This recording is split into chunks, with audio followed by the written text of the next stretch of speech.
Je m'appelle Stéphane Bozard, j'habite à Bolan, Herve, dans la province de Liège. Nous avons 700 truies, je travaille avec mon père et mon frère. On travaille au circuit fermé et on a plus ou moins 7000 porcs à l'engraissement. Avant l'ivoclineur, je veux dire, on lavait tous les états de nous-mêmes. Il y avait mon père, quand c'était le sevrage, je veux dire, mon père lavait avec mon frère et moi je m'occupais des souhaits, des porcelets. Et maintenant que mon père qui va être pensionné ou qui l'est déjà mais qui travaille moins, je veux dire, on a trouvé la solution de l'ivoclineur. Comme ça, l'ivoclineur lave avec mon frère et moi je m'occupe toujours des souhaits et des porcelets. On a choisi l'ivoclineur, je veux dire, c'est un robot assez maniable, je veux dire, qui est assez flexible et qui va dans les coins.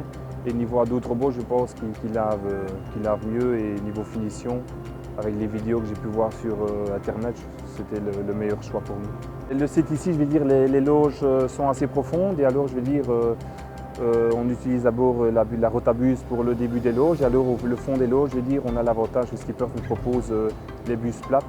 Ça permet de laver plus loin, que ce soit le plafond ou le fond des loges. Niveau temps, je veux dire, le robot met un tiers de temps en plus que nous, je veux dire. Une étape pour ici à l'engraissement, je veux dire, le compartiment le lave plus ou moins en 5h30, 6h et le robot, lui, il lave les loges et le plafond en 8h. Et les maternités aussi, je veux dire, on lave 10 loges en 40 minutes, nous, et lui, le robot met 1 heure. La programmation du robot s'est faite facilement, je veux dire, le mécanicien est venu un jour nous expliquer les étapes à suivre, je veux dire, où on devait placer les capteurs et tout ça. Il nous a fait la programmation de la première étape et puis pour les autres étapes, je vais dire, je l'ai fait moi-même, c'est quelque chose de facile, ce n'est pas compliqué, c'est un petit joystick qu'on utilise et c'est assez facile. Et pour acheter l'ivoclineur, on a dû trouver une solution parce que je veux dire, beaucoup de nos étables sont les couloirs, il y a des poteaux d'entrée d'air qui se font par le couloir. Et alors on a trouvé une solution avec simplement ferrugue et poser et en mettant les roues de guidage droite, je vais dire, le robot, il n'y a vraiment aucun souci pour le robot.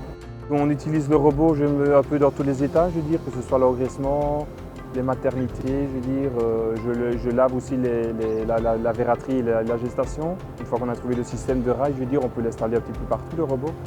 Et alors, on a aussi d'autres sites d'engraissement à l'extérieur, je veux dire, où je déplace le robot avec le camion et qui lave les étables aussi à l'extérieur.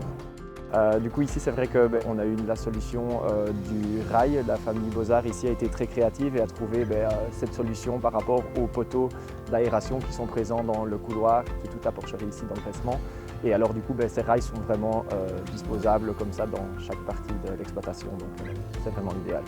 À partir du moment où on installe l'ivoclineur chez un éleveur, le premier entretien est directement fixé au bout d'1 an et du coup évidemment compris dans l'achat du robot. Par la suite, il y a vraiment un suivi de nos conseillers pour proposer le service de l'entretien et alors après du coup en fonction prendre la décision ou non par rapport à cet entretien afin que le robot fonctionne évidemment parfaitement.